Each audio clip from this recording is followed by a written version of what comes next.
Assalamualaikum warahmatullahi wabarakatuh.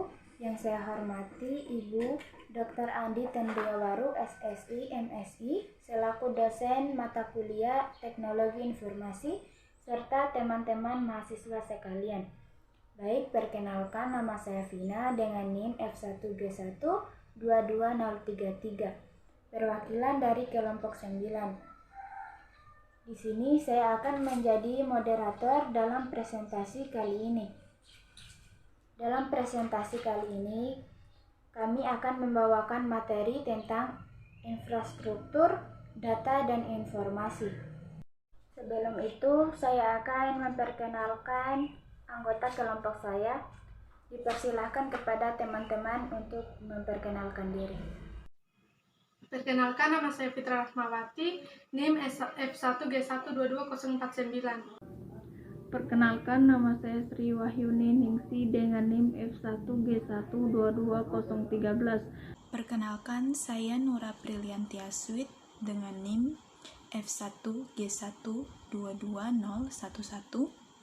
Perkenalkan, nama saya Siti Nuraisyah dengan NIM F1G1-22031. Adapun rangkaian presentasi kali ini dimulai dari pertama sesi pembuka, kedua sesi penyajian materi, dan ketiga sesi penutup. Baik, mari kita buka presentasi kali ini dengan melafalkan basmalah. Bismillahirrahmanirrahim. Baik, sesi kedua yaitu penyampaian dan penyajian materi. Kepada Saudari Fitra, saya persilakan untuk memaparkan materi yang pertama. Baik, terima kasih kepada moderator telah memberikan saya kesempatan untuk memaparkan materi kami yang berjudul aplikasi dan perkembangan internet. Yang pertama, aplikasi internet. Aplikasi internet adalah aplikasi yang memberikan layanan agar memudahkan pengguna di seluruh dunia untuk saling terhubung serta saling bertukar informasi. Saat ini aplikasi internet yang tersedia sudah banyak dan akan terus bertambah seiring dengan perkembangan zaman dari kemajuan teknologi informasi. Berikut di bawah ini adalah berbagai aplikasi internet. Yang pertama, email, mailing list, newsgroup, file transfer protocol, Cropper, Telnet, World Wide Web. 2. Perkembangan internet. Seiring berjalannya waktu, internet telah berkembang dan selalu mengalami perubahan yang lebih baik, mulai dari segi kecukupan, transmisi, kecepatan, dan penggunaannya. Apabila dilihat dari segi kecukupan, internet sendiri meliputi skala wilayah atau batas tersedianya jangkau akses pada suatu wilayah tertentu. Mayoritas negara pun saling berlomba untuk memperluas jaringan dengan dapat menjangkau wilayah yang lebih luas. Sementara itu, berdasarkan transmisi paket data yang digunakan saat ini, proses transmisi data yang digunakan sudah mengalami perkembangan yang sangat pesat daripada beberapa tahun sebelumnya. Hal ini tertentu saja karena adanya dukungan yang kuat oleh berbagai teknologi terbaru yang lebih modern dan sesuai dengan konsep dan pengertian internet. Kemudian, apabila dilihat dari segi kecepatan, banyak dari industri teknologi yang melakukan inovasi pada beberapa generasi jaringan, mulai dari 2G, 3G, 4G, hingga yang terbaru saat ini yaitu 5G. Internet 5G tentu bisa melalui digunakan oleh banyak orang apabila resources yang lebih lanjut dengan skala yang lebih besar pada suatu negara. Terakhir, perkembangan internet dapat dilihat dari segi penggunanya. Pengembangan teknologi informasi hampir selalu mengalami perkembangan yang tidak pernah diprediksi. Pada akhirnya, banyak sekali perubahan yang terjadi, mulai dari informasi, komunikasi, bahkan juga perangkat yang digunakan. Apabila di awal pengembangan internet digunakan dan ditunjukkan untuk memenuhi kebutuhan riset militer, sekarang ini internet telah memiliki kecukupan yang lebih besar, misalnya seperti penggunaan untuk bidang pendidikan, sosial, politik, budaya, militer, komunikasi, informasi bisnis, dan lain sebagainya.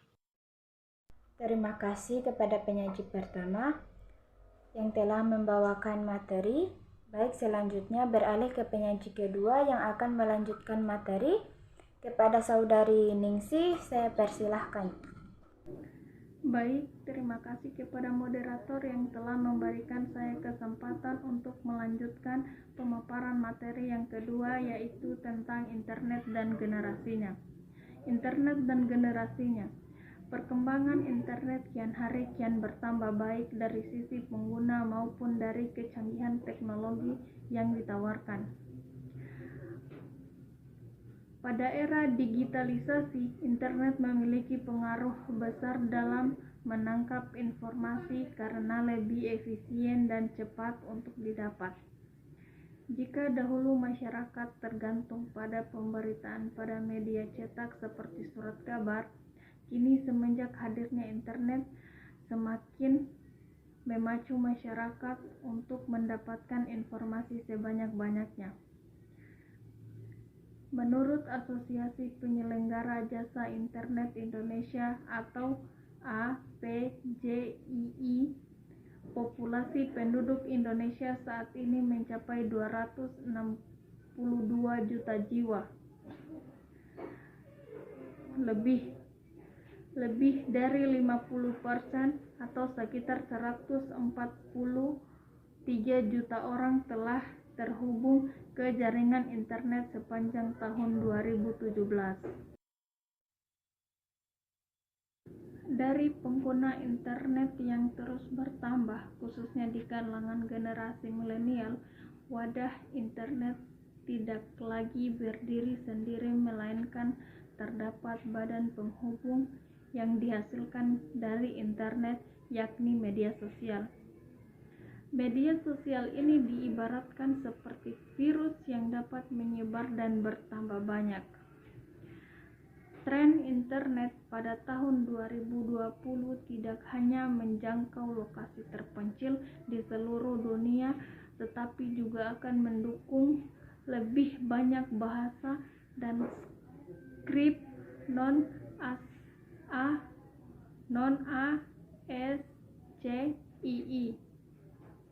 Selanjutnya, pada materi ketiga akan dibacakan oleh Saudari Nur Aprilianti Aswid. Kepada Saudari saya persilahkan. Terima kasih kepada moderator yang telah memberikan saya kesempatan untuk melanjutkan pemaparan materi yang ketiga, yaitu tentang cyberspace.